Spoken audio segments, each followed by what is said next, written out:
Blog Talk Radio.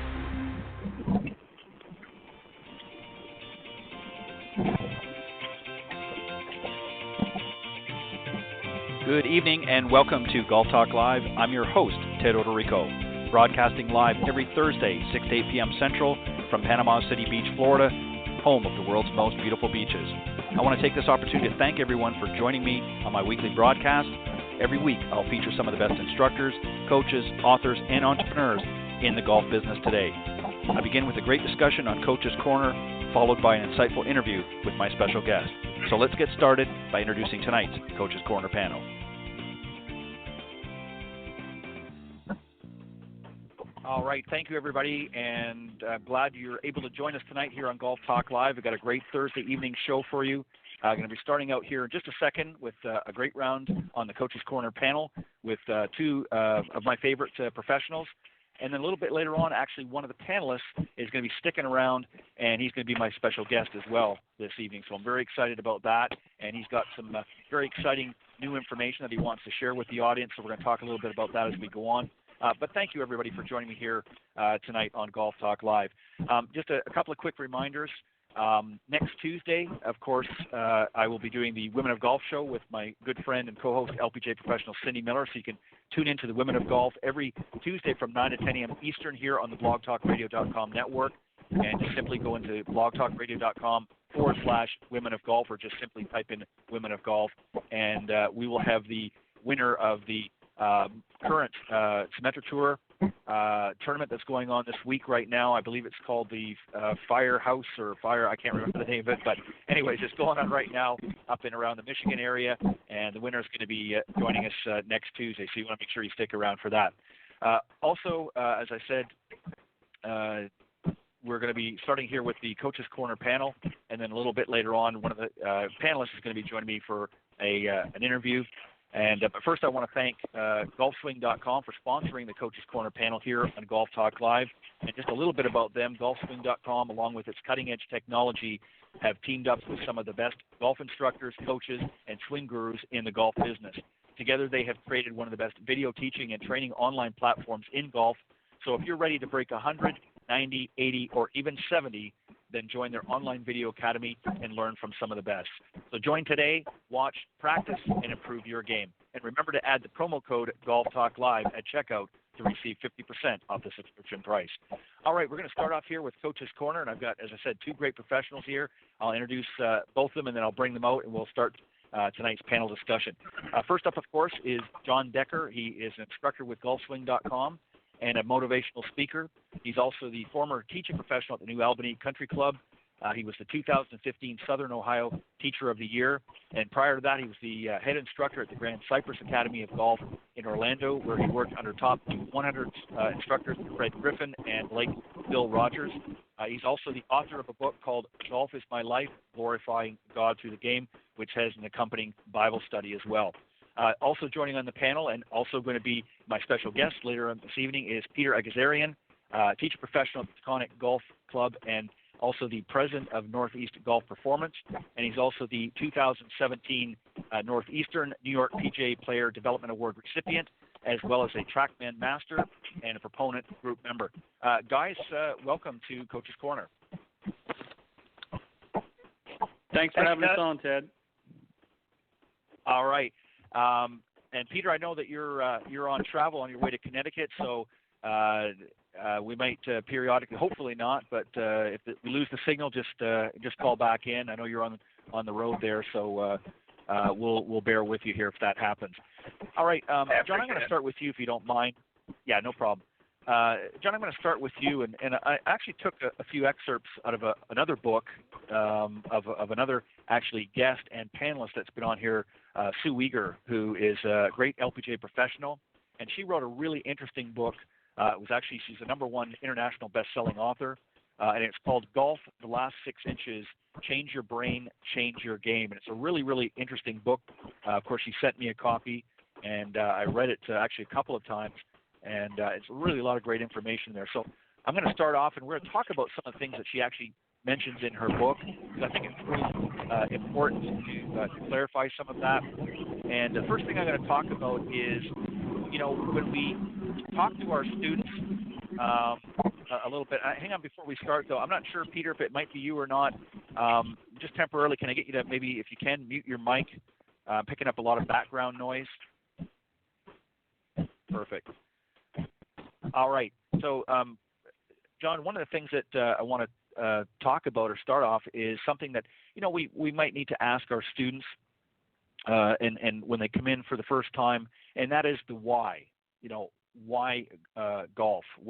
What's their purpose? What are they interested in? Is it just a matter of playing for recreational purposes, or do they have another purpose in mind? And I think that's important to sort of ascertain. So when you have that initial conversation with a student or students, talk a little bit about how that goes with you and what you're looking to uncover in some of those initial conversations with them. Well, thank you again, Ted, for having me on the show, and Peter, I look forward to being on with the show with you tonight. That's a great question because, Ted, I really enjoy the first lesson with any student, whether they're a beginner or they're an advanced player, and the reason for that is I get to know them. It's just very much like getting to know someone if you meet them for the first time, whether it's in business or social settings. So I ask a lot of questions. I delve into, what they do for a living, their sports background. I try to let them warm up if they are a player, assuming they're not a true beginner, is I'll let them warm up and just observe. I won't say anything. I just kind of want to get a feel for what they're doing. But the initial 15 to 20 minutes of the first lesson is really something that I'm just trying to gather information. The more information I know about a student, then I can start delving into, all right, this is, immediately I know this is someone, that's an advanced player, or this is someone who's a beginner, or someone that's in between. This is a person that needs new equipment. This is a person who maybe has some physical limitations.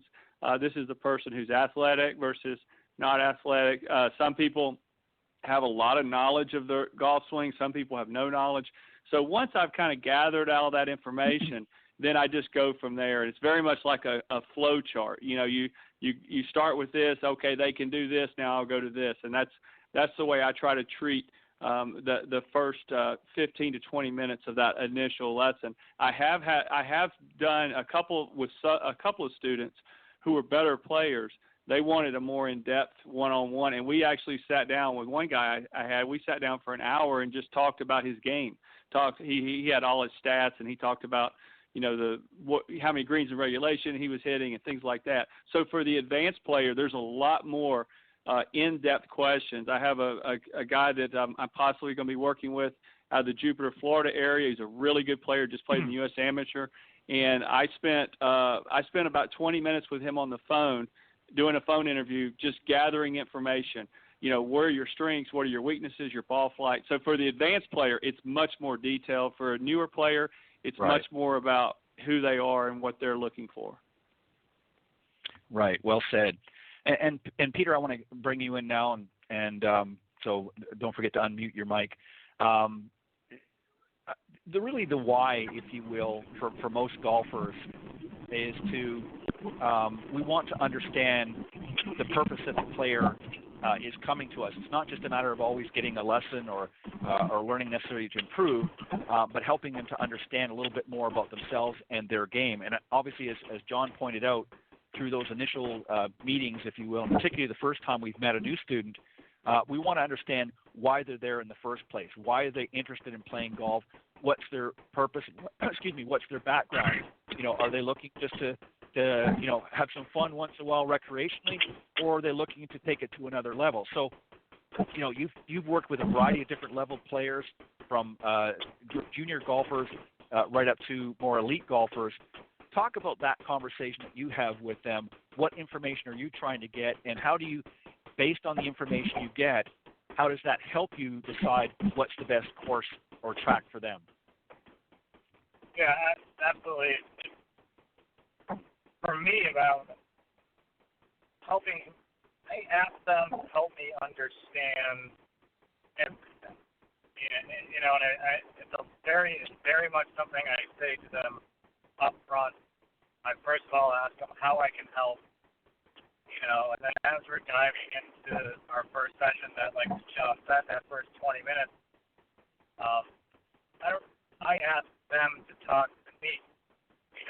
Tell me whatever they're thinking about in their swing, whatever they've been told, whatever they want to help me best understand them, their mindset, their game, where they want to go, what they want to do, whatever is going to best help me, again, understand the person, the player, their game, and then that's going to help me best help them take them, their mindset, their golf game, wherever they want to go. So I do a lot of listening. I ask a lot of questions.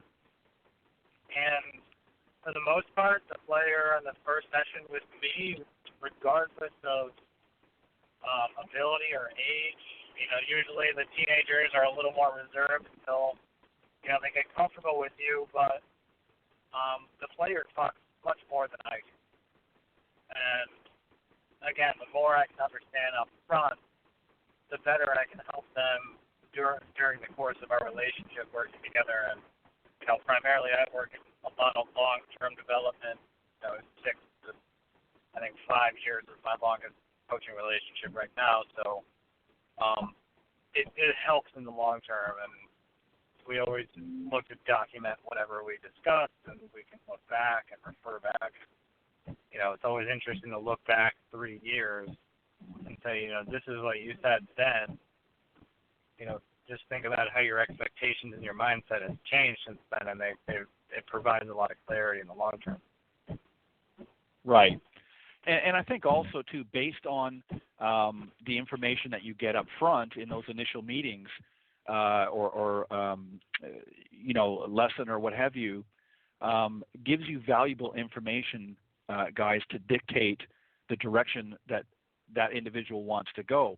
But that doesn't mean that at some point throughout the relationship that may change. I mean, you might get a player that just wants to kind of understand the basics and get out there and have some fun, but maybe they realize very early on, not only through your efforts, but on their own journey, if you will, that they're maybe a little bit more accomplished player than what they anticipated. And it may, especially with a junior golfer, they may say, hey, you know what, I think I've got something here, and may want to, further that development along and take it to another level. So getting that first initial consultation, if you will, and understanding the why they're there in the first place gives you a good baseline.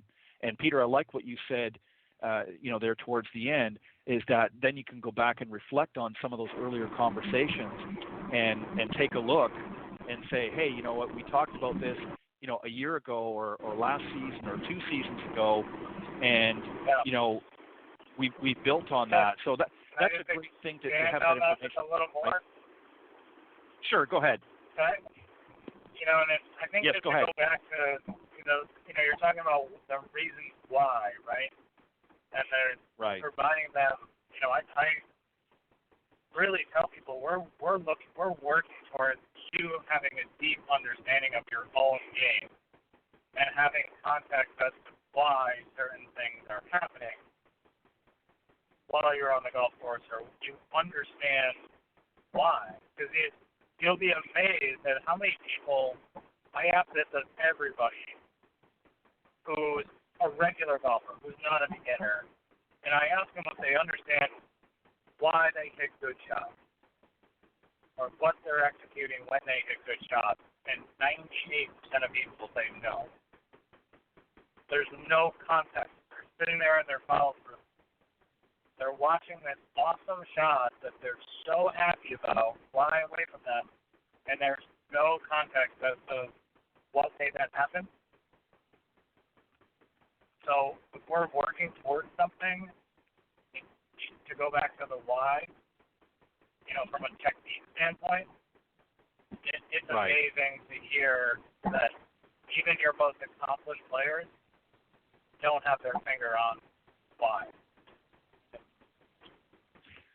Right, and that just goes to further the point that I was making a moment ago, is quite often their initial understanding as to why they're there in the first place can be entirely different as as their development happens. And again, especially with junior players. I mean, we all know, we remember when we were younger, John, growing up, and that how many times we changed our mind, and 1 minute we wanted to do this, and the next minute we wanted to do that. So,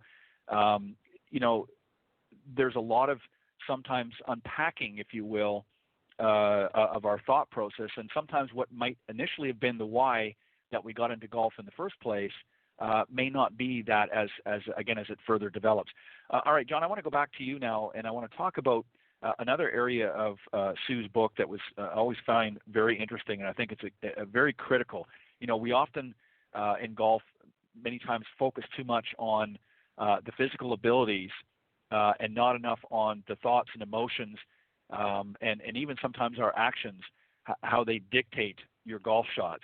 So to give you an example, our conscious mind, if you will, has the following distinctions. It sets goals and judges the results, thinks abstractly about new creative ideas and activities, is time-bound and past and future focused. So, a lot of times our conscious mind, we're thinking about different things that we're doing. And in golf, those thoughts and emotions can actually, and actions can ultimately dictate the golf shots. So talk a little bit about that, if you wouldn't mind for a second, John. Just, when you're dealing with your players, that you want to make sure that they've got a good mindset, and then emotionally that they're there, in the moment, and not thinking about something that's going on at home, or thinking about the workplace or their office, or even school for some of our junior players.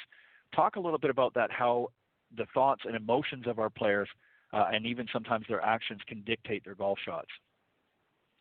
Well, this is, if I could, bottle this part of the game, I think I'd be on a beach somewhere, because this is by far the one part of the game, being able to focus on the shot, or the task at hand, as I like to call it, is the most difficult part, because, if you're thinking about the bad shot that you hit on the last hole, or you're thinking about the next hole and you're not focused on the shot at hand or the task at hand, you're going to struggle. It all starts with the pre-shot routine.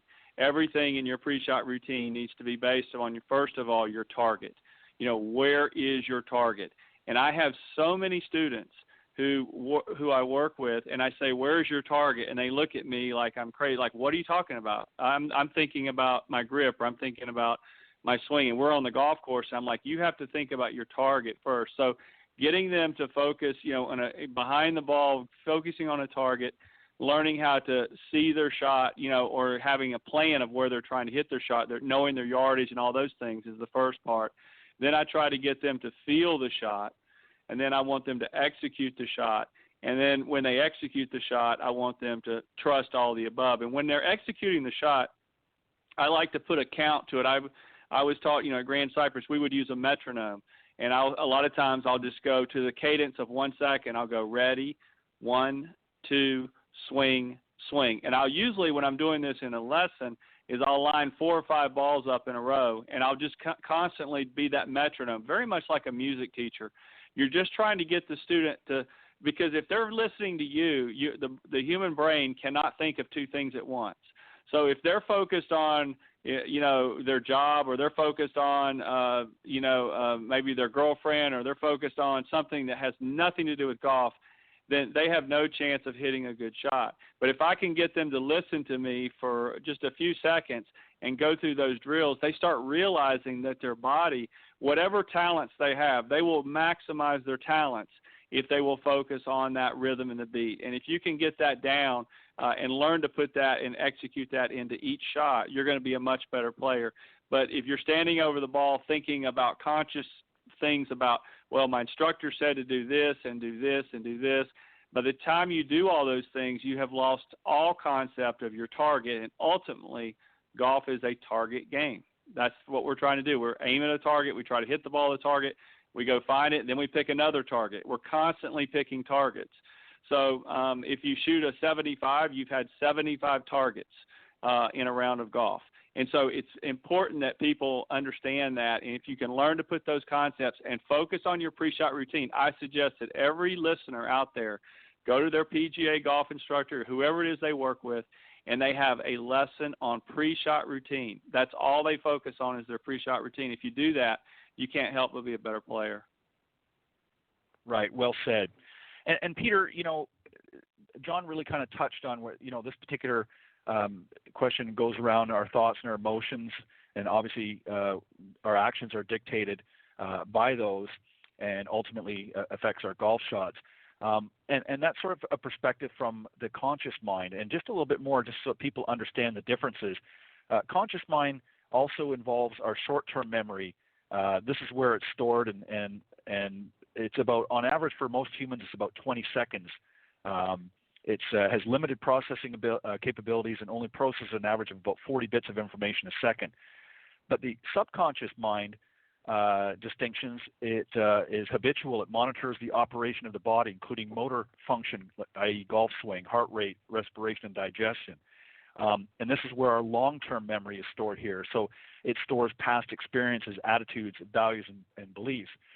And this is important even in golf because we're drawing on for players that maybe have had some bad experiences in the past. Maybe they've played a few rounds earlier this season and they're not playing at their best. A lot of times, especially a less skilled player, will get out on the golf course and the first thing they're thinking about when they get on the number one tee is, well, I hit a bad tee shot 2 weeks ago when I was playing in that event, on the first tee. So right away they're triggering negative speak, if you will, and that translates into their actions. Talk about that a little bit, and again, you've worked with a lot of players of various levels. Talk about that a little bit on what you try to do to help them tap into a more positive, or help them create a more positive mindset.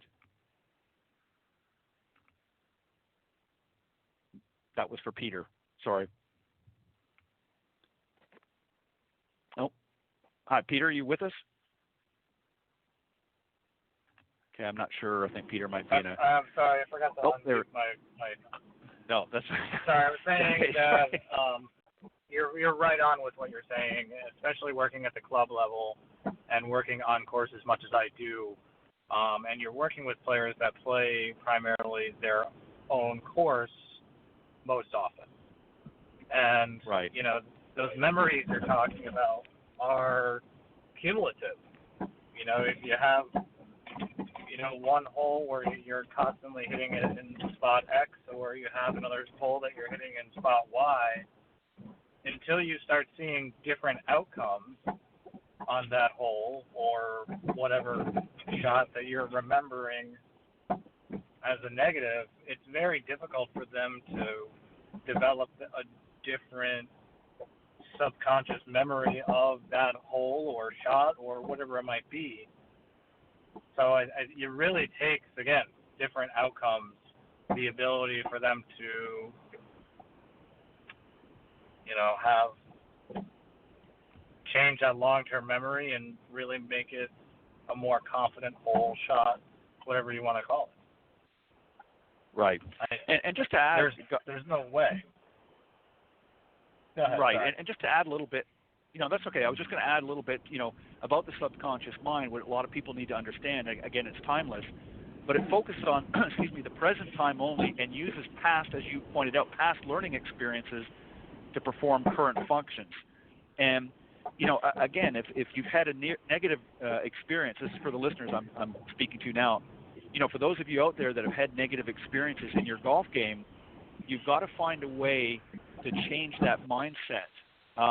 So when you get up to the hole, you're no longer it's no longer last week or yesterday even.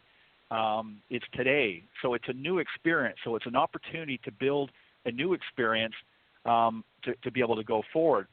And this goes to the next point here, John, that I want to bring up, and that is, and Peter sort of alluded to it in his response, and that is where your focus goes, the shots will go.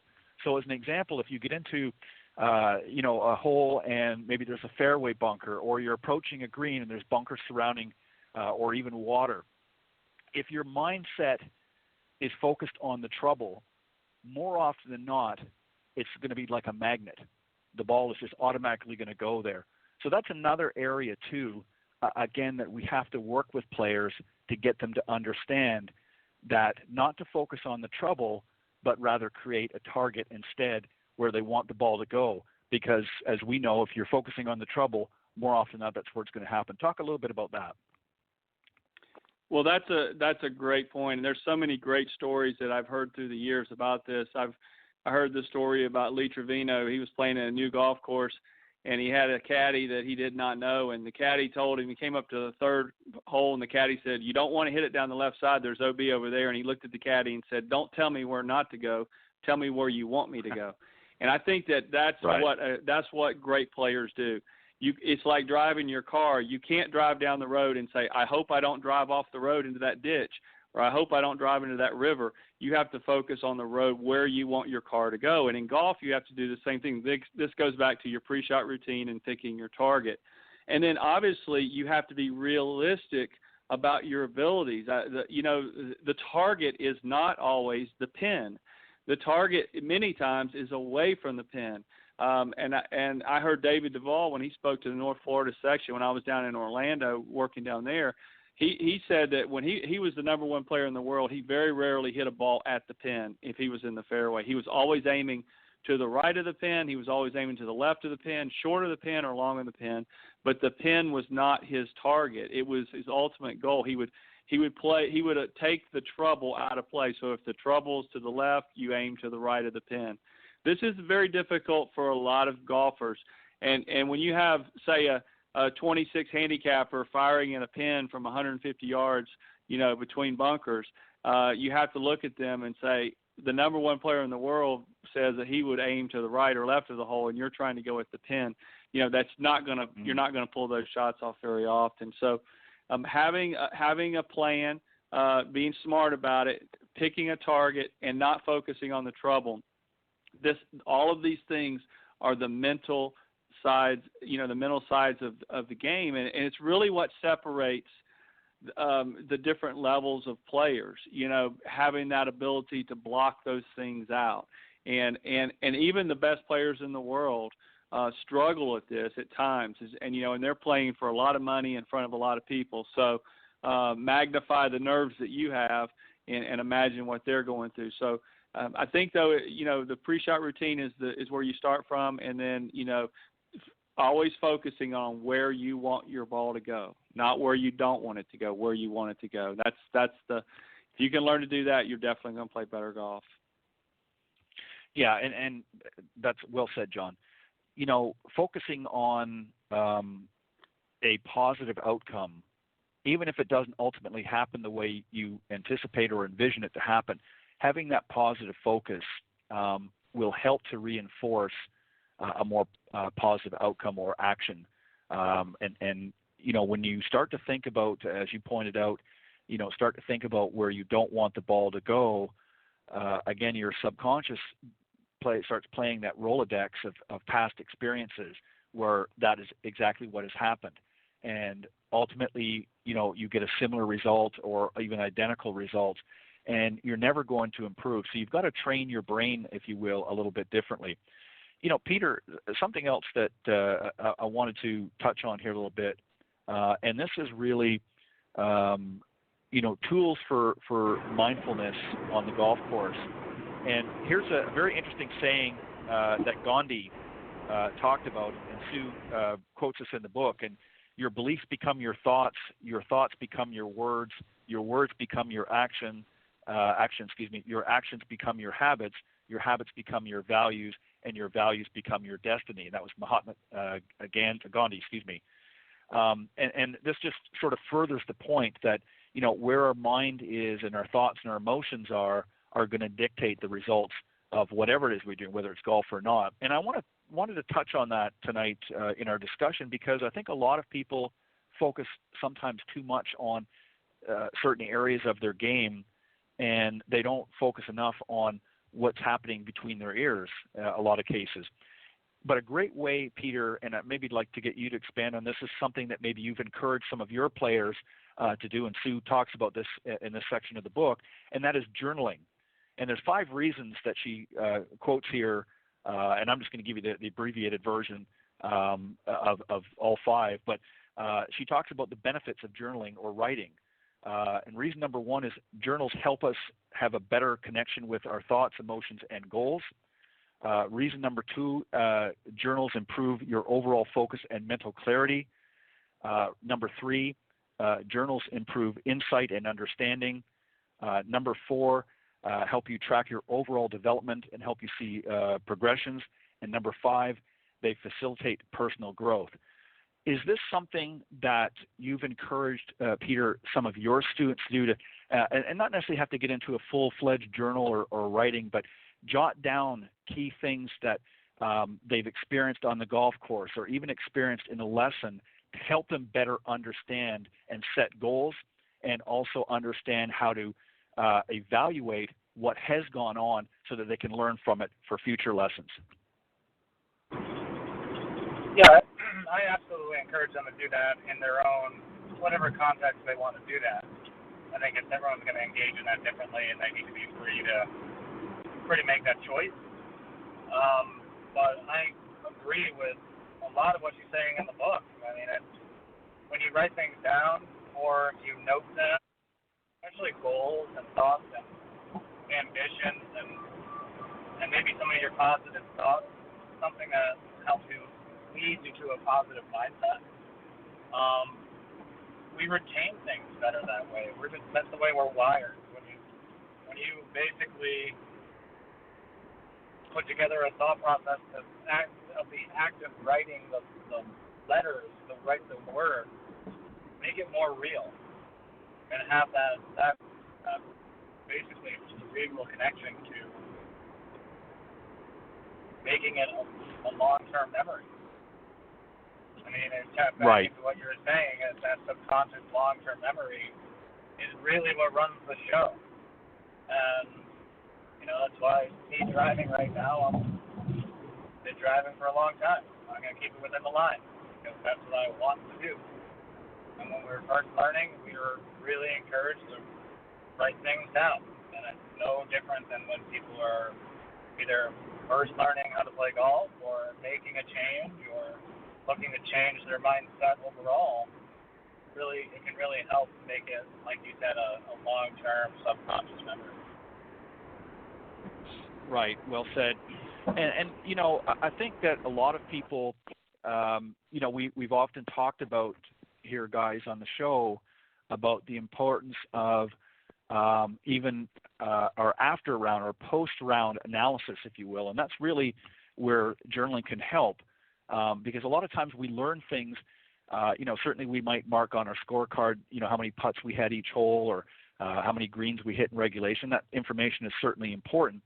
But it also might be important to take a little pad with you when you're out there and in between shots when it's not your turn, obviously, because you don't want to incur slow play. But you might want to make a note on a hole if certain things gave you difficulty, maybe just in a point form, jot those things down so that the next time you're with your teacher professional or your coach, those are things that you can bring up. Because a lot of times, we don't remember everything. You're playing 18 holes and, you do remember certain key things, but there are other things that you don't remember exactly. So sometimes it's good to jot that down, and it gives you guys an opportunity, when you're having your next lesson or next, teaching engagement, an opportunity for you and your coach or your teaching pro to go over some of those points and again, try to make adjustments accordingly. John, the other thing too, and I know we've talked about this a little bit here tonight already, but again, going to this sort of negative speak that your words equal your beliefs.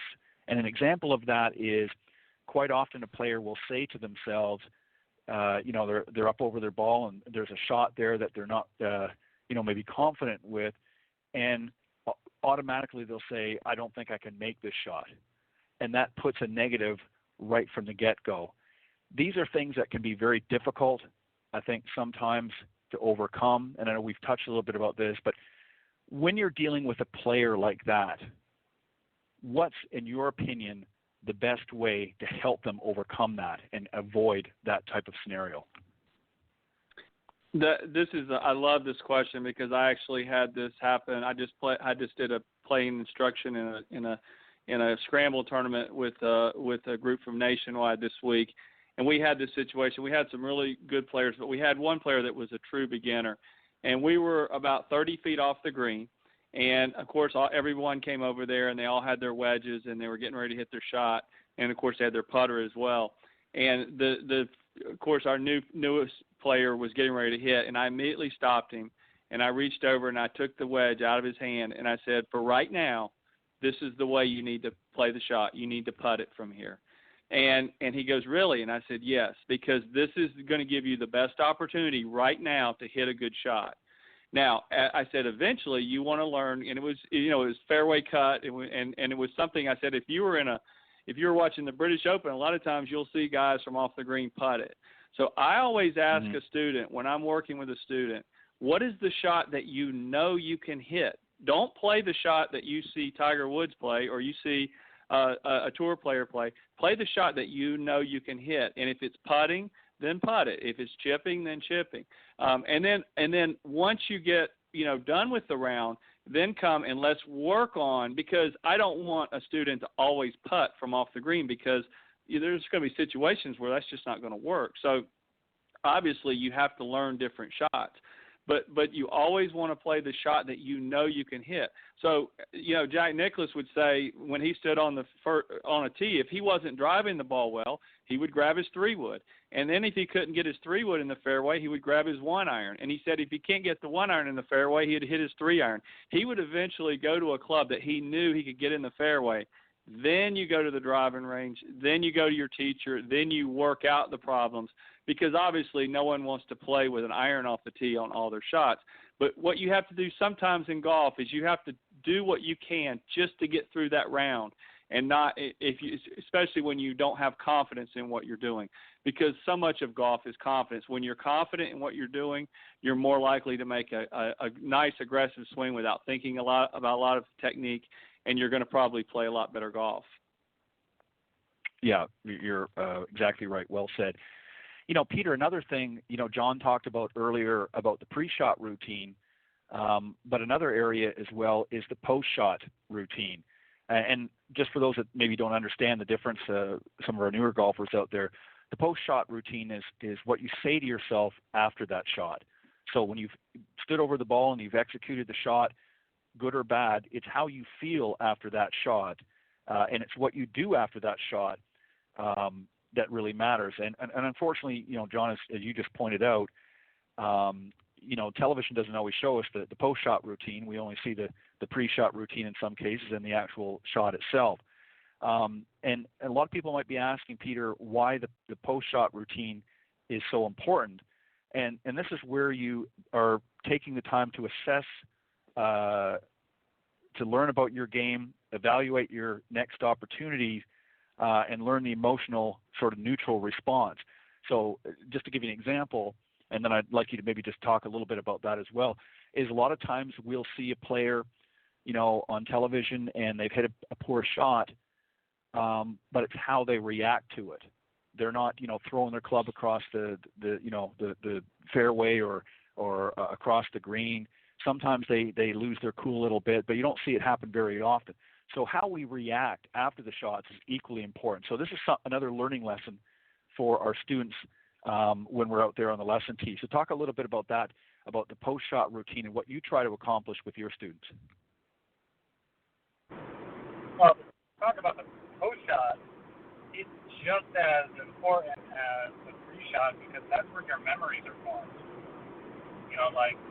I'm huge fans of Lynn Marriott and Ian Nielsen. Like they've set a structure, and the memory box for them is equally as important as the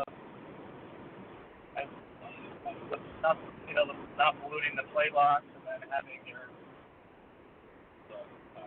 But that memory box is very real, because after the shot, your outcome is going to go into that subconscious memory that you're talking about, Ted, and then it's going to be in there, and you're going to have to do work to either change the outcome if it's negative or embrace it if it's positive. But to go back to what I was saying earlier, if there's no context around why it was good or why it was bad, the player is just going to be in this little bit of a purgatory as to where to go. So they're going to start trying different normally technical things. And really it's proven that once you start changing things mid-round, trying to lengthen your swing, shorten it, various arbitrary changes, it's going to affect your consistency, your ability to have a positive outcome. And then at that point, you're starting going down a rabbit hole that just generally is going to lead you to a frustrating place. And then again, that's going to feed into those memories. So the post shot, I try to help people understand why. And then that can really empower them to have control over their game and their techniques that they're employing. And then ultimately have better memories, have a better mindset, and overall enjoying what they're doing on the golf course more. So, yeah, I think it's a great question, Ted. And, nothing against John. I think your answers about pre-shot routine are right on. I just think that post shot and that memory box, which is called, and I refer to it, is equally as important. Right. Well said. Thank you, Peter. And John, the other thing, for us to learn as golfers in general, and for teaching professionals to help our students with, is really handling bad shots. One of the things that we quite often see is a player will own that shot. Now, obviously, we know that person is the one that executed it, so it is their shot. But what I mean by owning it is they're not able to let it go. And this is really what sort of differentiates the better players from those that are still sort of struggling and learning to find their game, is the better players have conditioned themselves in such a way that they know it's when they've hit a bad shot that they can move on from it. That shot is done. It's like yesterday's dinner. It's no longer in their wheelhouse, and they move on to the next shot. This is an area that a lot of amateurs struggle with, and this is, again, it goes back to this sort of subconscious memory and playing that long-term Rolodex, if you will, of bad experiences. So, John, when you're working with students and you see them, you've taken them out on the golf course to play some simulated holes, and you're seeing that the shots are not going the way they want, and you can tell just by their reaction that they're owning that shot and not sort of letting it go, that is a good learning opportunity for them as well. What are some things that you like to do, and maybe give us an example of maybe something that's recently happened where somebody's done that and what you did to sort of counteract that? Well, I'm going to tell you a story from my book because this is me, because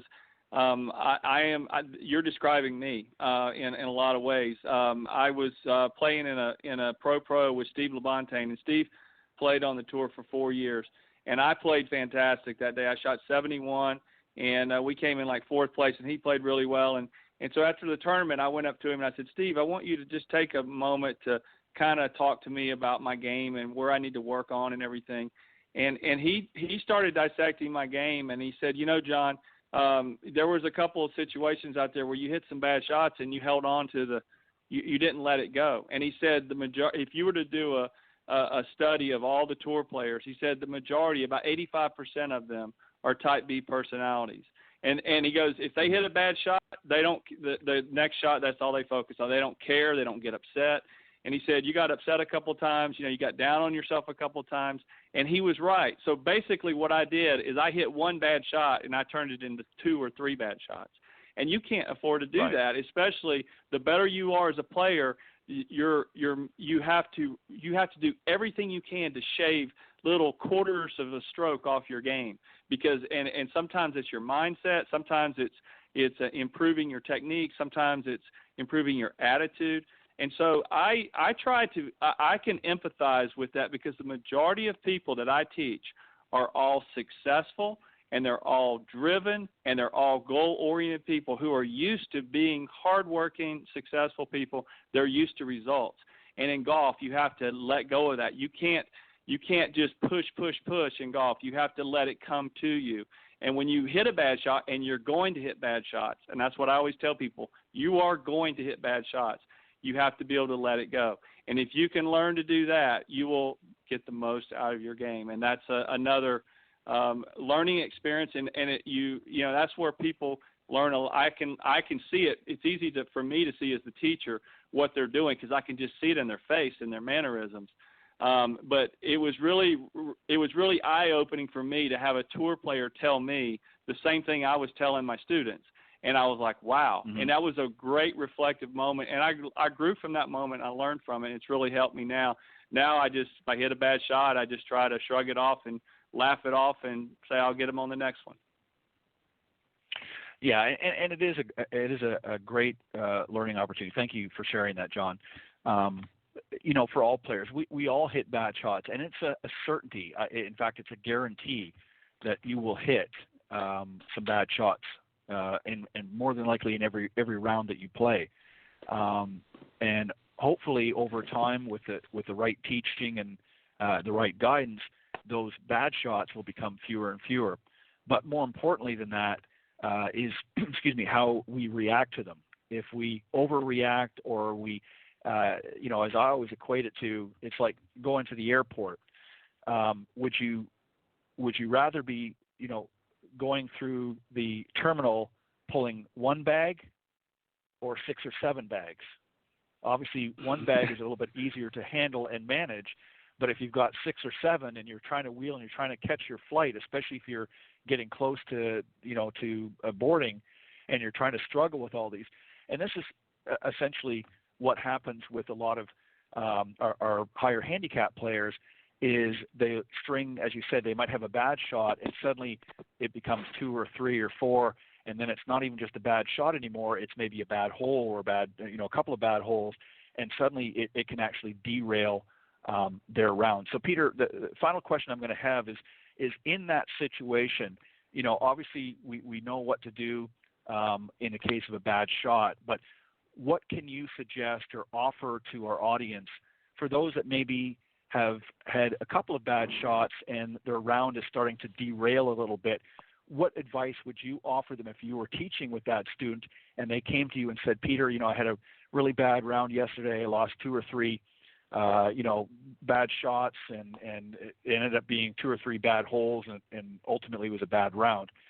What would the conversation that you would have with them so that when they go out next time and that scenario begins to happen again, how they can avoid derailing their entire round?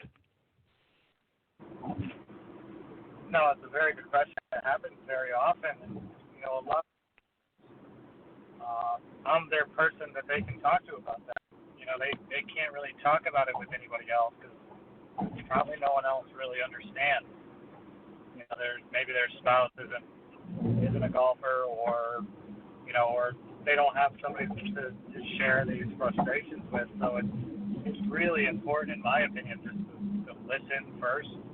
You know, just be really empathetic to where they are in their own mindset, and then you know, I'm really actively listening, and I'm really wanting to understand what was going on. You know, and relate it back to a contextual understanding of their own game, you know, where they are in that process of understanding their own game better, you know, understanding how they react, and, you know, where their attention goes when this starts happening. And I'm always asking these players, where did your attention go? Did your attention go to this place? Did it go to a place of where you got really emotional? Did it go to a technical thought process? Where did your attention go? And then generally that's going to reveal very close to where the starting point can be to a really constructive and individual conversation to how they can where they can put their attention most constructively, how they can react, how they can make it one shot and not one hole or one round or one month or one season of frustrating outcomes. And it generally is going to provide them some clarity as to how they can react differently to a negative outcome. It's always very individual, and everyone shares or whatever they feel like sharing. But again, like I said earlier, I ask them where their attention went, and that's our starting point. Right.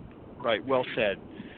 Well, guys, again, this particular Coach's Corner, I wanted to really talk and focus. I know we've talked about a number of times here, on sort of the mental side or the even the emotional side of the game, but I wanted to get into a little bit more specifics. And I really found when I read Sue's book some very, very interesting points that a lot of times, we don't hear or it's not talked about, unless you're involved with a sports psychologist or somebody that specializes in that area of the game, which obviously most teaching professionals don't get into in-depth things. We're here really to guide you and help you, build a better game. Obviously there are things that we can do to encourage and to foster that, but we're not spending a great deal of doing what we talked about tonight here. So, I wanted people to be aware of that, because it's not all about just, improving your ball striking or, picking and making the right club selection. There's other factors that involve that creep in and can ultimately affect how you perform out on the golf course. So these are things that I want people to take away from tonight's discussion on the panel, is give them some food for thought, if you will. And I encourage you, if you're working with your local teaching professional, is to have that conversation, that dialogue with them if you haven't already done so. We're about midway, or for some up in the Northeast, we still got a little bit of a golf season left for those of you up in that area. So there's still plenty of time to have that discussion, that dialogue with your coach and your teaching professional.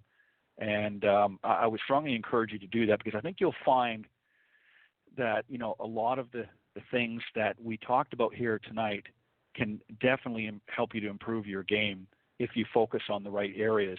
And the best person to do that is the person that's helping you out on the golf course every week or every other week. So have that dialogue and that discussion with your teaching professional.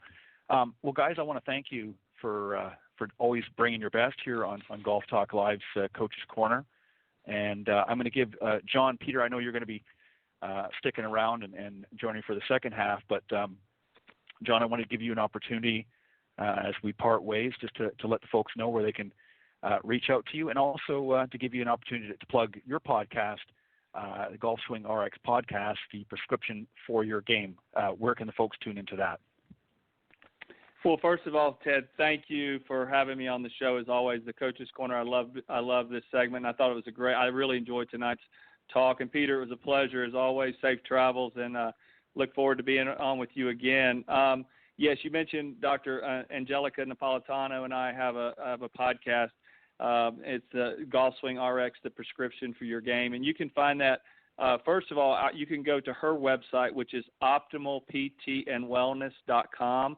You can also listen to it on SoundCloud, iTunes, Stitcher, or Spotify.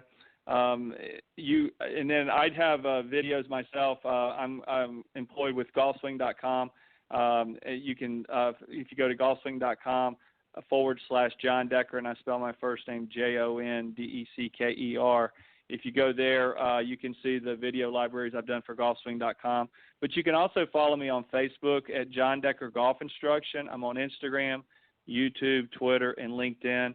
And my book, Golf is My Life, Glorifying God Through the Game, has a book and a Bible study with that as well. But you can purchase the book online on Barnes & Noble and Amazon websites. But thanks again, and I really had a great time. I appreciate it. And, John, I'll be reaching out to you real soon about some other things that we have got in the fire. And I appreciate you always coming on the show and bringing your best. And much continued success, my friend, and I will talk to you soon. All right, God bless. All right, you too. All right, that was John Decker, one of the panelists tonight. We're going to let him go. And as I mentioned, Peter is also my special guest this evening. Not only was on the panel tonight, but he was my special guest. So, Peter, I'm going to give you a couple of minutes just to kind of take a few deep breaths. I know you're traveling on the road. That I got a couple things that I need to do here, and then I will sort of reintroduce you, and then we'll continue on with the program on the second half. So, Peter, as I said, take a couple of minute break, and I will be back with you shortly, as I got a few advertisements here to mention, and then we'll continue on with the show. Sounds great. All right. As I mentioned earlier, golfswing.com is the sponsor of the Coach's Corner panel, and they put together a great advertisement. So take a listen, and then we'll continue on. Are you finally ready to improve your golf game? GolfSwing.com is changing the way golfers learn online. With the largest collection of golf training programs and drills on the planet, GolfSwing.com can help you improve every part of your game. Whether you want to gain more distance, hit it closer, or just sink more putts, GolfSwing.com's staff of world-class coaches can help you gain the results you need. Watch unlimited videos on any device from anywhere in the world and start playing better, scoring lower, having more fun, and saving money. Get your fix on demand at golfswing.com. All right, and again, thank you very much to the folks at golfswing.com for sponsoring the Coach's Corner panel. I appreciate it very much, all of your continued support. And after the show, if you go to golfswing.com, they've got a great online video academy featuring some of the best teach professionals and golf instructors in the business. And you can join their, it's a subscription-based platform. If you go there and type in at checkout the promo code Golf Talk Live, you can save up to 50% off the subscription price. So it's a great deal. Just type in Golf Talk Live at the checkout and under the promo code, and save 50% off the subscription price. So again, after the show, go to golfswing.com. And again, thank you guys very much for continuing to sponsor and support the Coach's Corner panel here on Golf Talk Live. All right, as I mentioned, I had two great gentlemen on the Coach's Corner panel, John Decker, who just left us a moment ago, and then, of course, this gentleman, Peter Egazarian. But a little bit different here. I'm going to introduce him a little bit differently now because he's got some something new to talk about, and some new changes in what he's doing. As you mentioned, or as I mentioned earlier, you know, he was the teacher professional at the Taconic Golf Club, but now he's the owner and director of performance for the Northeast Performance Institute, as well as the owner and president of Northeast Golf Performance. And I mentioned also he was the 2017 Northeastern New York PGA Player Development Award recipient. He's a TrackMan Master and a Proponent Group member. And we're going to talk about some changes that he's making to his personal life, if you will, in pursuit of becoming an even better professional coach and golf professional. So please welcome back my good friend and guest tonight, Peter Egazarian. Peter, welcome back. Great to be here. Thanks for having me. Not a problem. And I concur what John says. Stay safe. I know you're staying within the lines, but I don't want to distract you too much. But because I know you got to drive. Peter's on his way to Connecticut right now, so you know, we're going to wish him well and safe in his journey. All right, Peter, I want to talk about just before we get into sort of this new venture, if you will, that you're doing here. I want to talk about.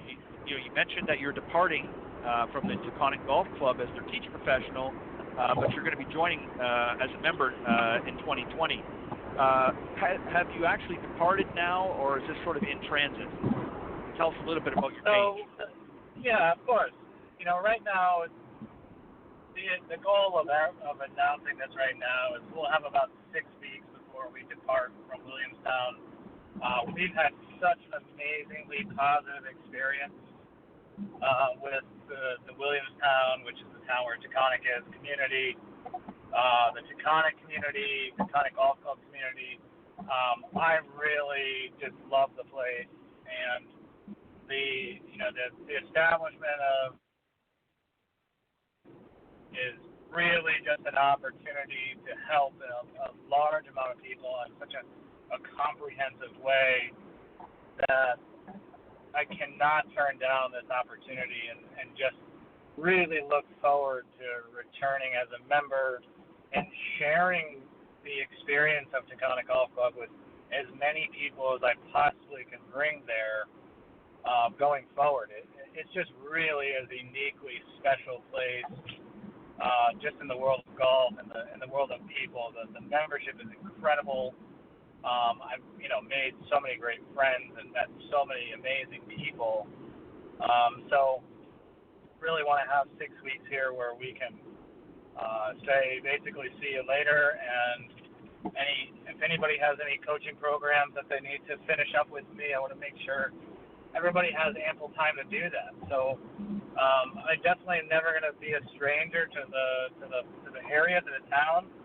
I'm actually still maintaining my indoor studio, which is really, really popular in North Adams, which is just the town next door. It's only about 5 minutes away from the club. And I'm returning weekly with players. My staff that works at Northeast Golf Performance in North Adams will remain there. We're going to remain open, and really look forward to just maintaining these relationships and helping as many people as we possibly can in the Berkshires. Even though we will be relocating to Connecticut, it's just about an hour and 45-minute drive. And right. Considering I was driving an hour and 45 minutes each way to my Springfield location for the past 3 years, I don't mind driving 1 day a week, and I'm very fortunate to have an extremely understanding wife. So, yeah.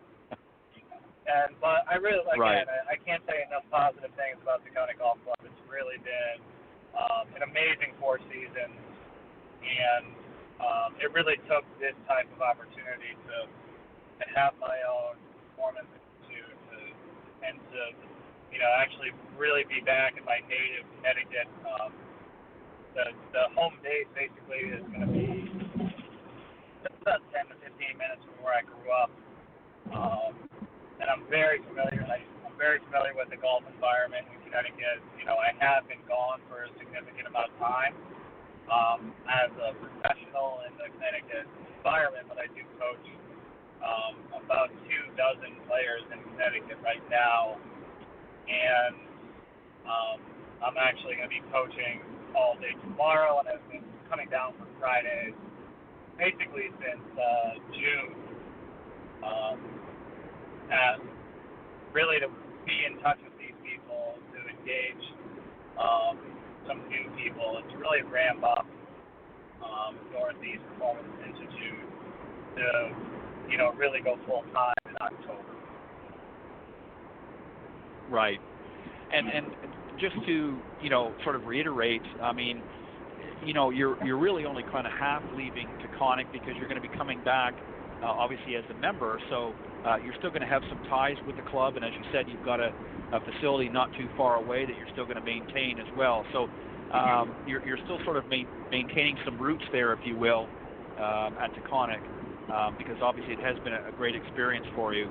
But as you said, new opportunities, not only as a player, we get an opportunity to improve our games, but also as coaches and golf professionals, we have opportunities to expand and share our knowledge even further. And this is really what this is all about. So your next venture, if you will, is going to be based out of Connecticut, as you said, with locations in Portland and Southington. So just talk a little bit about that, about the locations themselves, where they're going to be specifically, if you can, and just give an idea of what they can expect going to either of the locations.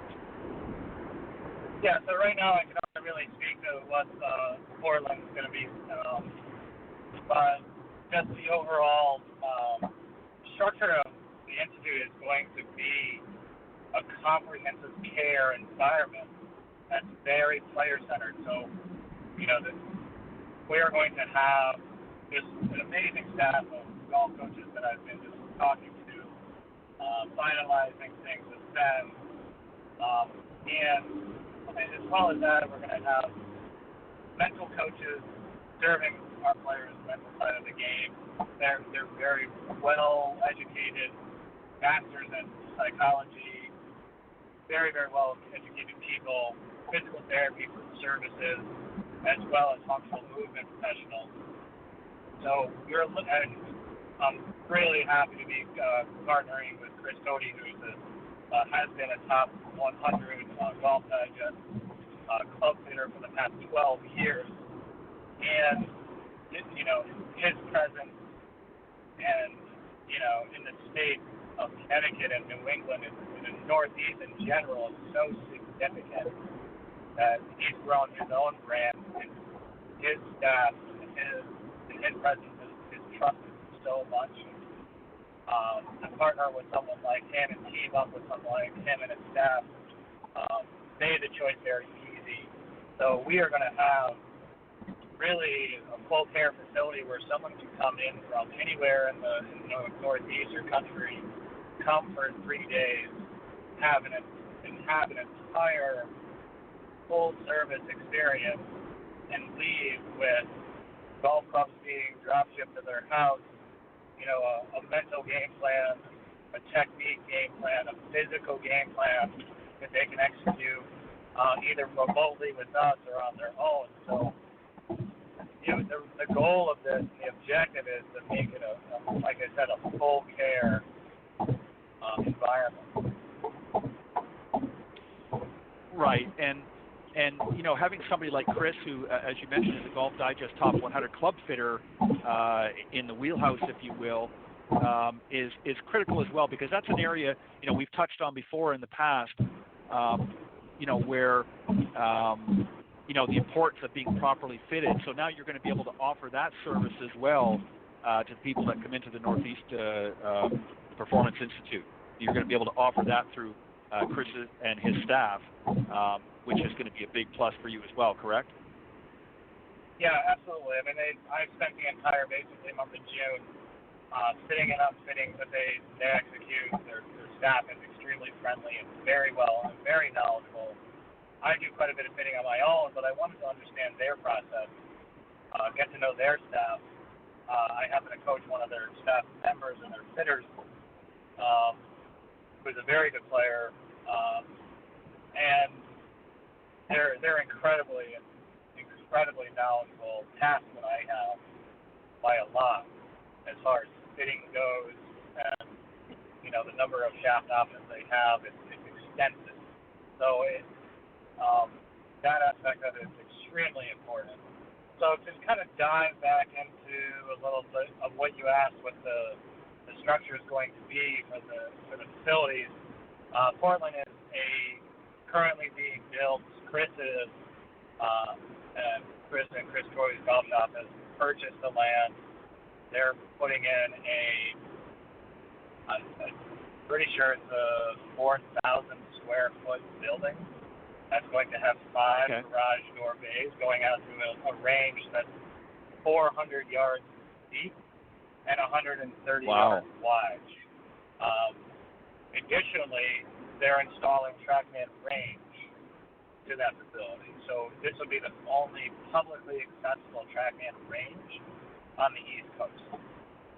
So within that, the NPI is going to have 3 of those hitting days, as well as a private grass teeing area that we're going to be doing our coaching during the season.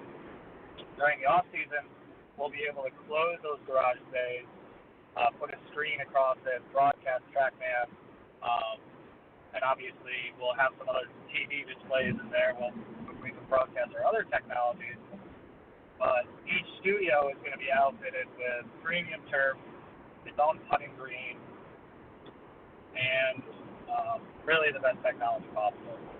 So right now we're going to be including obviously TrackMan in each, and TrackMan 4 in each studio, so that we can use that in season and off season.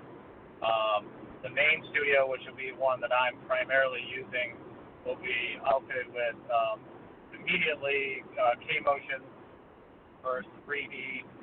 Very shortly we'll have a gear system in there, because my work with Michael Jacobs and Jacobs 3D, capturing, the ability to measure and capture the forces and torques in the swing.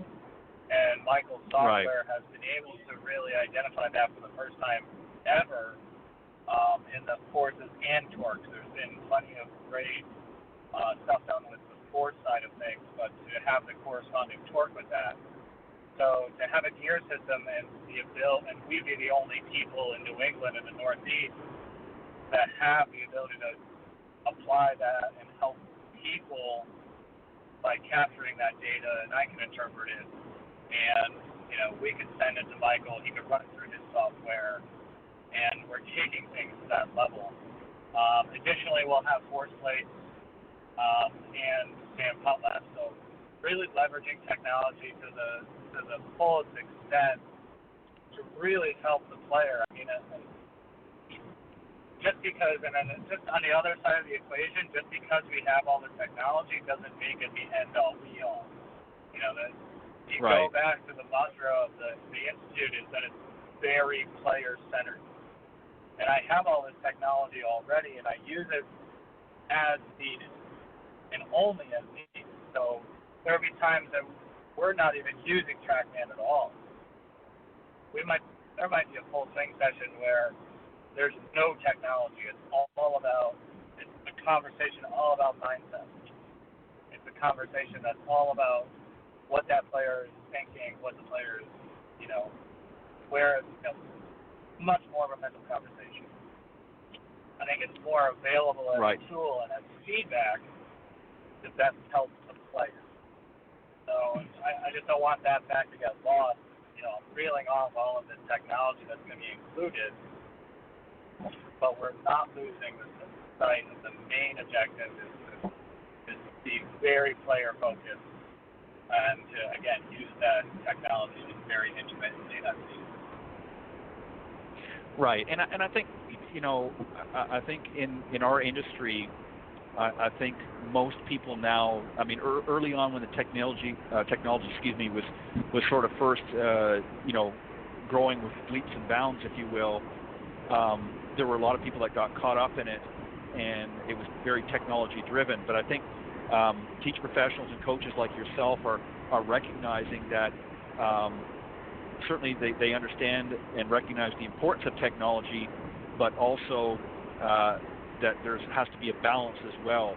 So I think there's kind of been a softening, if you will. I mean, technology is still there and it's still available, but there's been a softening and sort of other areas in golf instruction that have come back into the forefront, and now they recognize that it's more of almost like a marriage, if you will, with technology and golf instruction as opposed to a dominant force. Now, Peter, do you, just while we're on this topic of technology, is one of the reasons that you decided to make this move in developing the Northeast Performance Institute as a result of where not so much the technology is going, but where the game itself is going? And is this a way that you feel is going to help you tap into that next market? Because obviously, when you start getting to some of our steadfast golfers that are, in their 50s up, some of them certainly are familiar with technology, but they're kind of set in their ways. But the newer generations coming up are obviously very technology driven. Is this a way that you have felt of tapping into that new market, if you will, and encouraging people that may not normally have gotten involved in golf, but now that they see, hey, there's some technology here as well that I'm interested in that's going to help give me the information I want, is that sort of a driving force too in making this move? I wouldn't say it's a driving force. I think it's just the driving force behind all of this is to help more people in general. Right. We're going to have programming from age 4 to as old as someone wants to be and ask for help. Or it doesn't matter whether they're a disabled veteran or one of our friends with special needs. The intent of this institute is to be extremely inclusive, and progressive with how we're going to help people. That's the overall motive and objective is to help people. And our way and our means is golf.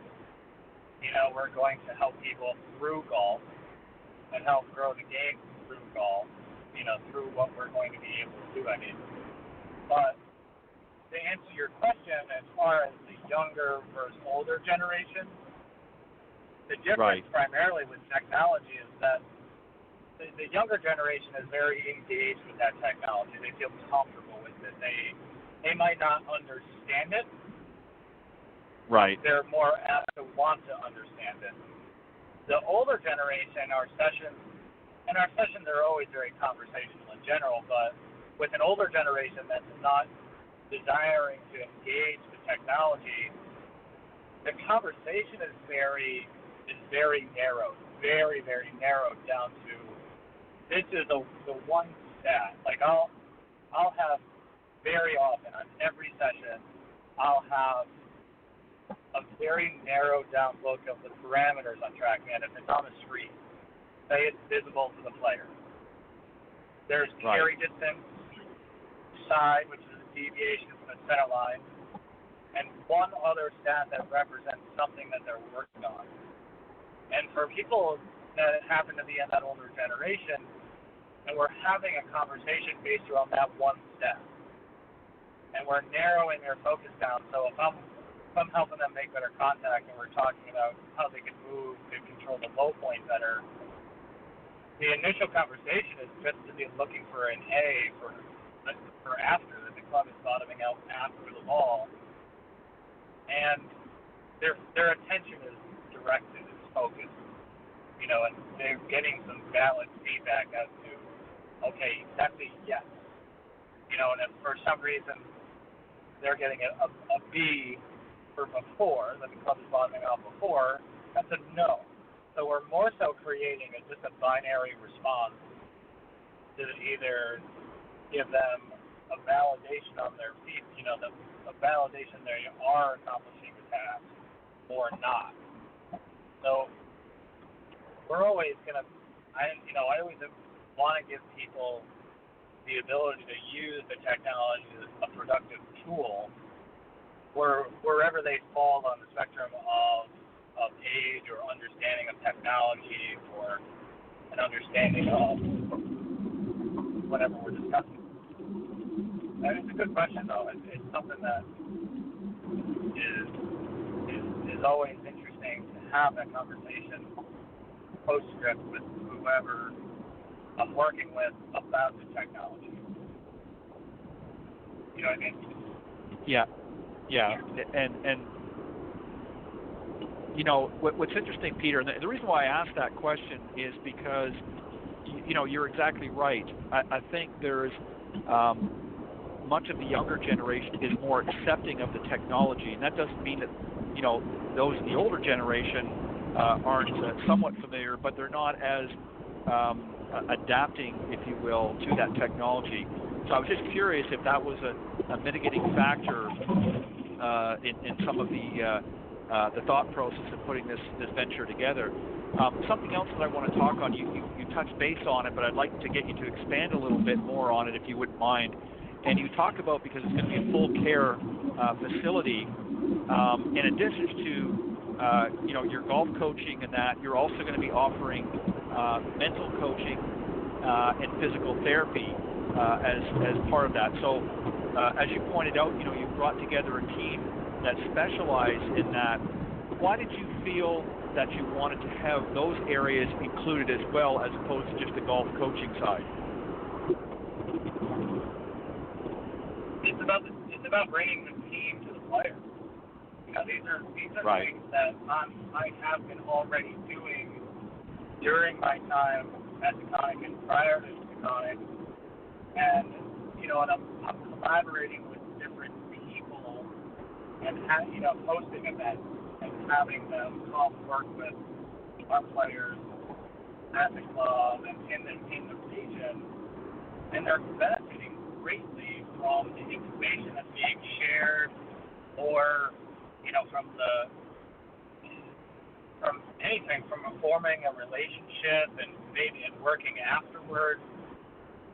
It's too important to provide the player the resource so that they can get where they want to go with their golf game or whatever it is, because it's just like you were talking during Coach's Corner.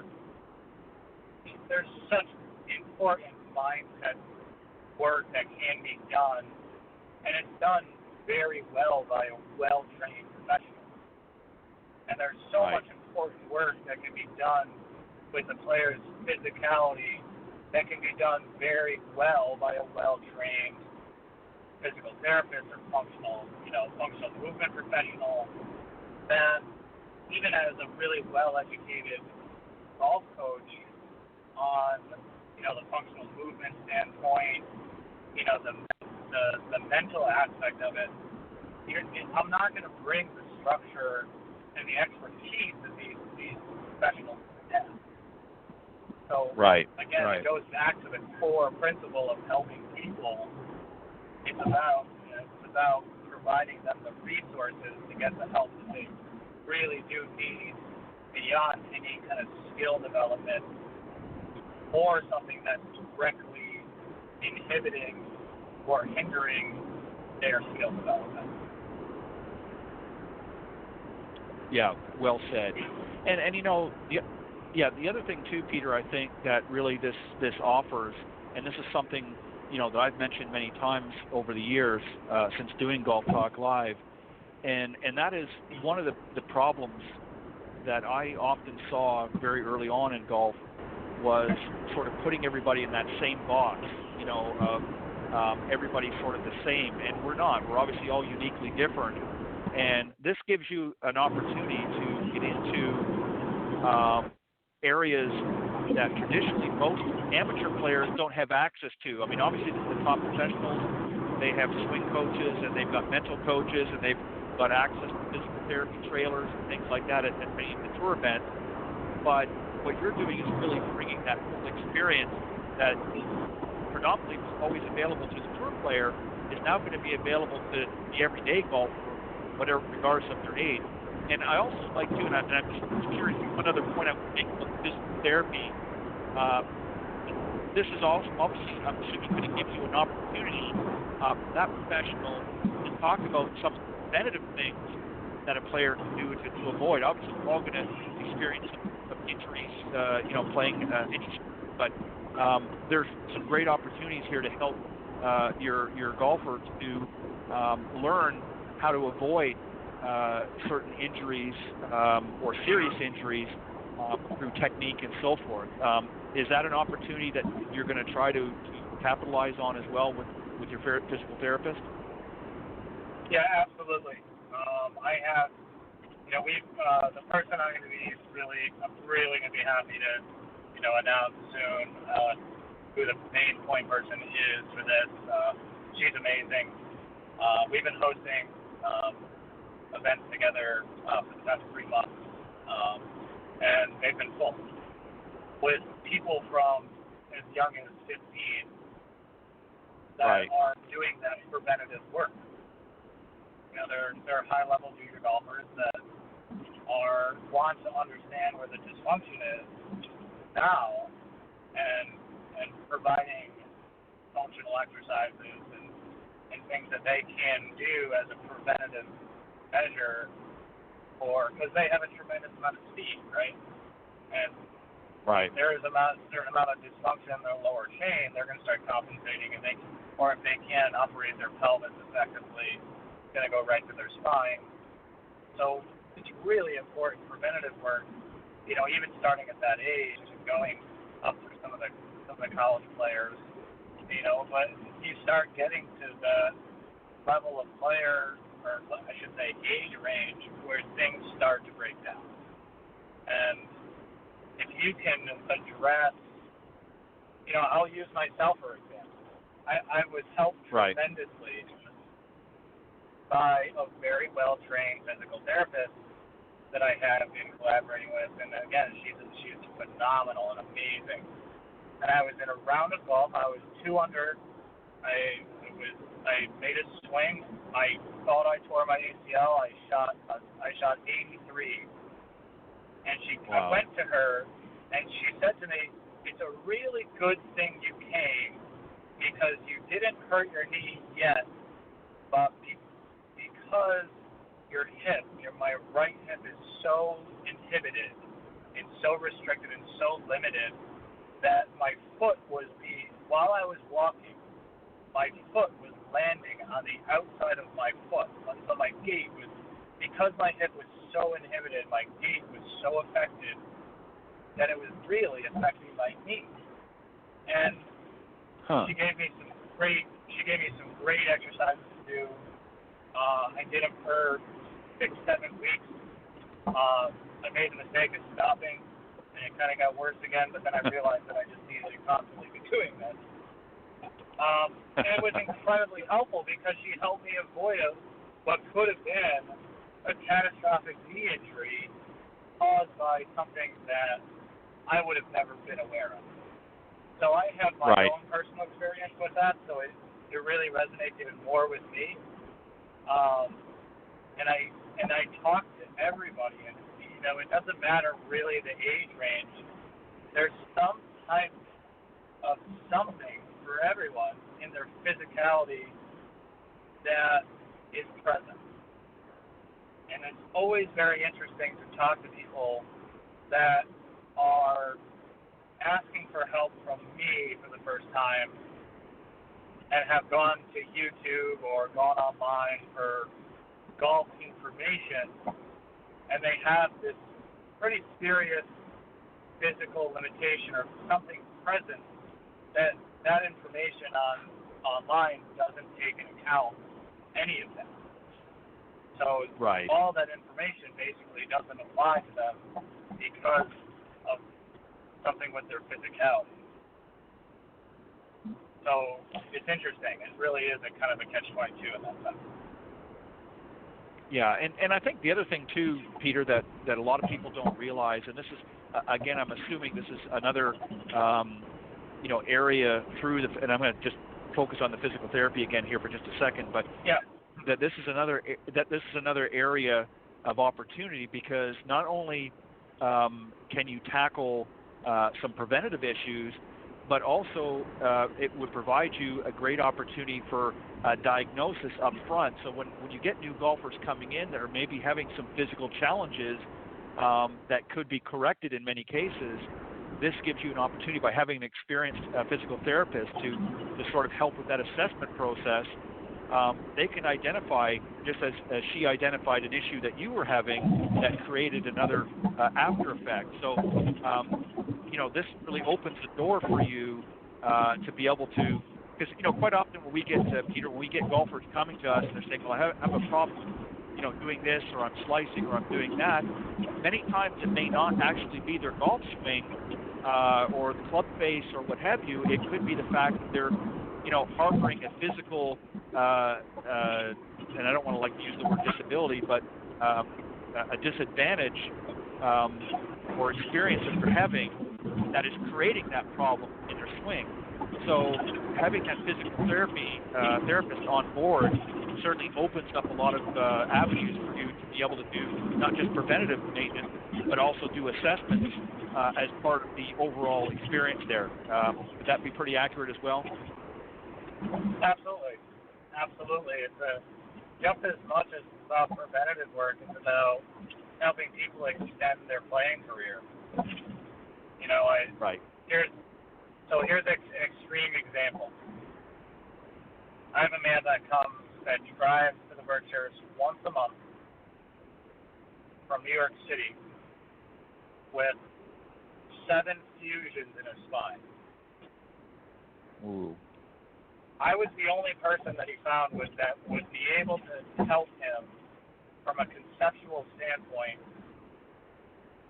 in the entire Northeast. There was one place that he found that wouldn't see him for less than $10,000. Wow. Crazy.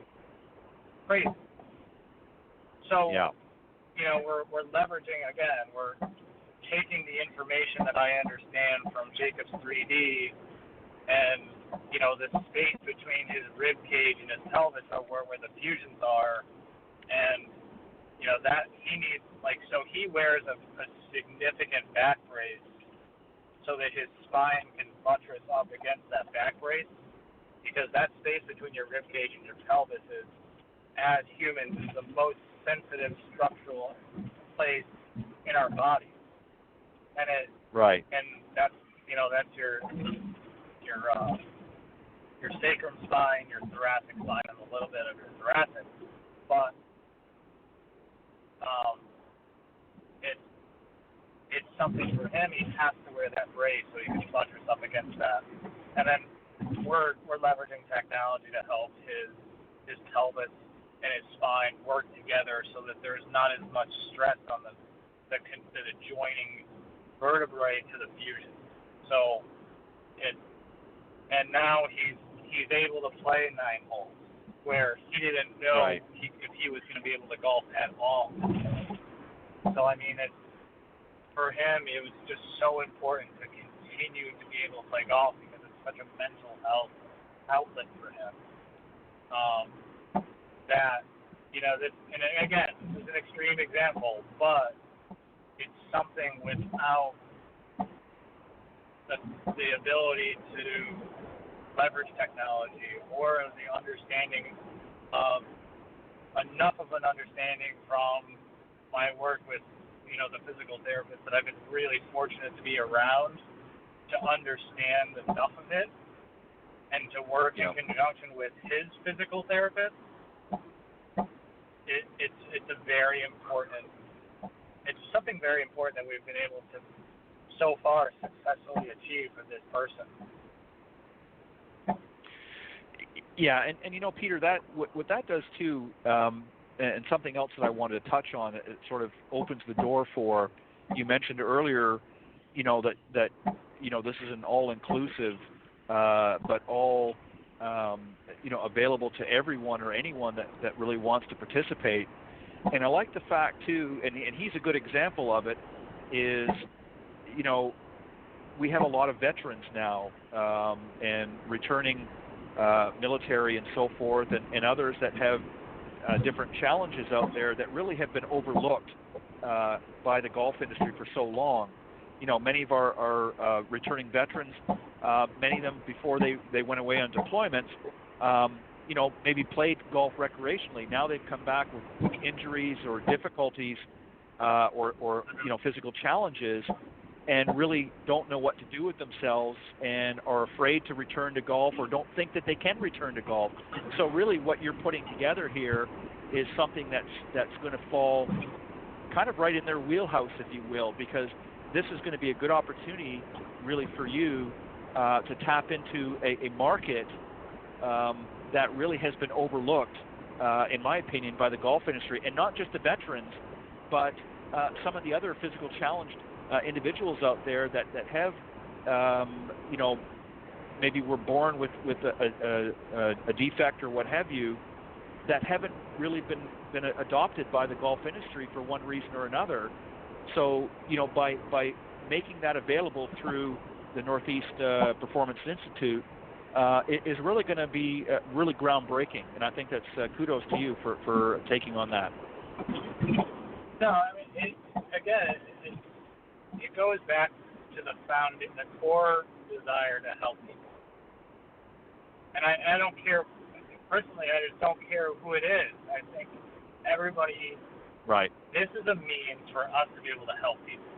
And I've been really fortunate to work with, Special Olympics with golf. And, I was exposed to the Special Olympics and the unified sport through my high school wrestling coach, who was the head of the department for the people with special needs. And it's such a special and really fulfilling experience to see everybody, and especially these athletes, find such joy in their experience.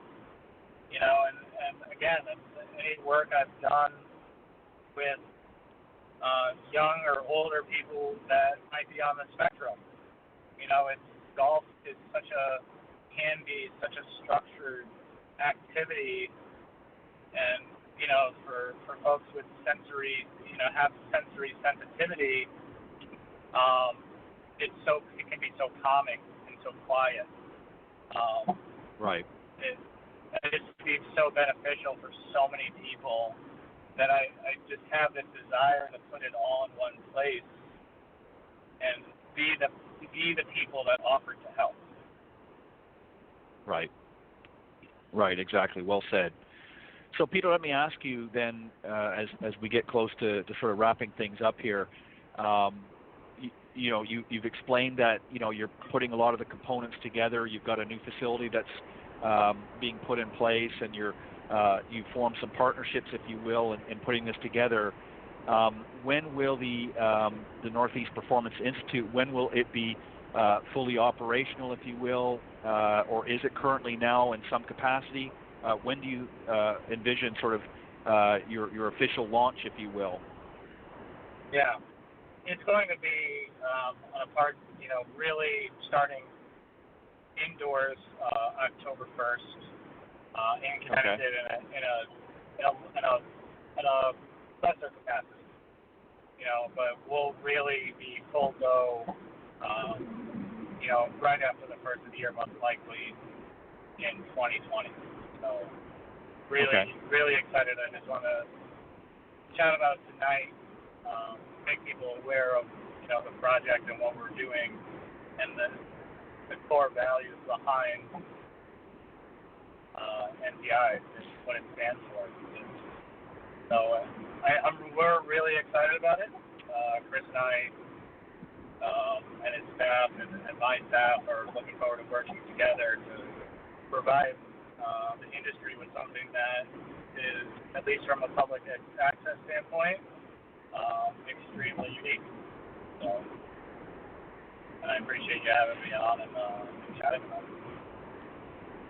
Not a problem, Peter. Always a pleasure to have you, and any time I can do anything to help, by all means, you don't have to hesitate to reach out. What I wanted to ask you, one other thing too, again as we wrap up, is this something that you hope that once it sort of comes into full fruition, if you will, that almost becomes somewhat of a prototype for maybe other facilities down the road? Is that something that's in your thought process? I mean, obviously your main focus is on this right now, but are you hoping that that it will be noticed enough that maybe others or even you in some other capacity might say, we want to make this available in other areas, not just in the U.S., but in other words, it becomes almost a prototype, if you will, for an all-encompassing facility? I think there's too many people that can benefit from me to say no. Okay. I think it's, no, it's basically I'm saying yes. It's something that's right. It's something that's, but we're going to focus on getting this. Honestly, just focus on doing this well. Let's do this very well. Let's help as many people as we can right now, and whatever is going to happen in that capacity would happen in what I would say in an organic sense, and would be as a result of us doing things very well right from the beginning and having it be a sustained, well-executed environment. Because it has to be well done. It can't be something where there's no quality. So if you're talking about scaling and scalability, you cannot. I would refuse to sacrifice the quality of the services and the staff members and the facility for the sake of whatever. Right. Yeah. No, you definitely don't want to turn this into a franchise, and that's not really what I was going at. But obviously, you're making this available right now in the Northeast, but there might be opportunities down the road, as you said, depending on everything coming together, and that you might want to do something in the South or the western side, something like that. And again, your involvement and others that you're working with may want to look at that just to make it available to other regions and that. But certainly, I would agree. I wouldn't want to scale this out into that other that I mentioned into a franchise platform, because then you really don't have the control over it. So Peter, let me ask you one final question, and then I'll let you go, because I know you're on the road driving there. Is there somewhere that the folks that are tuning into the show, if they want to learn more about this, is there a website in place right now, or can they go somewhere to get more information? And as things develop, to kind of keep up with it, where as things become more developed and whatnot in the Northeast Performance Institute, is there a website in place that they can go and learn more about it? Yeah, the website's in place right now. It has some very general information. The programs we're going to be offering, off-season programming, and you can go to gonpi.org, NPI for Northeast Performance Institute, and it is a .org website, so gonpi.org. And you're happy, there's some contact forms there that they can fill out if they want to reach out. They can follow NPI on Instagram at go.npi.org. And I just think I'm really excited that people can check it out. If there's any questions, you can reach out to me on my professional profile on Instagram is at dailygolf.coach. And again, if you want to go to the website, and there's a contact form right on the homepage. If you have any questions, please reach out. I'll get back to you very promptly. Perfect. Well, Peter, it sounds like a very exciting venture, and I know that obviously a lot of preparation, a lot of hard work has gone into not only putting the concept together, but putting your team together. And I think it's a great opportunity, not only for yourself and the others involved, but also for the golf industry as well, to take note, because I think there are a lot of great people in the golf industry, and sometimes we're all kind of doing things independent of one another, and I think you've sort of taken note of that and put something together that really brings a lot of the best, not just in instruction, but in other areas that are going to benefit our golfers out there and benefit people in general. So I really, my hat's off to you for putting this together, and congratulations and much continued success. And again, please feel free to reach out anytime if I can be of any help at all. Of course. Thank you, Ted. I appreciate that. All right. Well, listen, Peter, I'm going to let you go, and be safe, my friend. Safe travels, and I will look forward to learning more about the Northeast Performance Institute. GoNPI.org is the website, so you can go there and check out all of the information there. And as more comes available, they will, I'm sure, update that. But Peter, thank you very much, and I will see you the next time on Coach's Corner. All right, sounds great. Thanks, Ted. All right, thanks, Peter. All right, good night.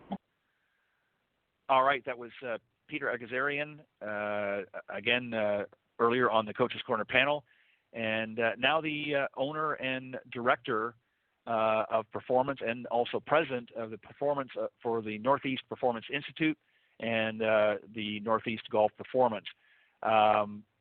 A great opportunity going to be available here before too long, and will be available October 1st, as he mentioned, the first phase of it, if you will, in Connecticut, and October 1st. So we'll certainly, I'll do my part to make you aware of that when that becomes available. And then obviously they will be having locations available in Portland and Southington as well. So, and going to be teaming up with some great people there in all aspects of the game. And certainly a great venture. So again, go to gonpi.org is the website, and you'll find all of the information that's available so far to learn about that. And again, Peter, congratulations on that. Also, a special thank you to John Decker as well for joining us earlier on the Coach's Corner panel. As always, John, thank you for bringing your best and helping to have a great discussion on the panel. And on that note, I'm going to sign off a few minutes early tonight. I want to thank everybody for tuning in to Golf Talk Live tonight. Always enjoy having you folks tune in, and I hope you enjoyed the show. And I know there was a little bit of some feedback there earlier on in that, and sometimes that happens, but not to worry. I think we got the points across tonight on the show anyways. But thank you for joining us, and I look forward to seeing you next week here on Golf Talk Live. God bless everybody.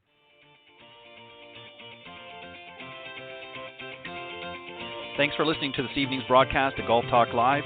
Remember to tune in each week at blogtalkradio.com/Golf Talk Live.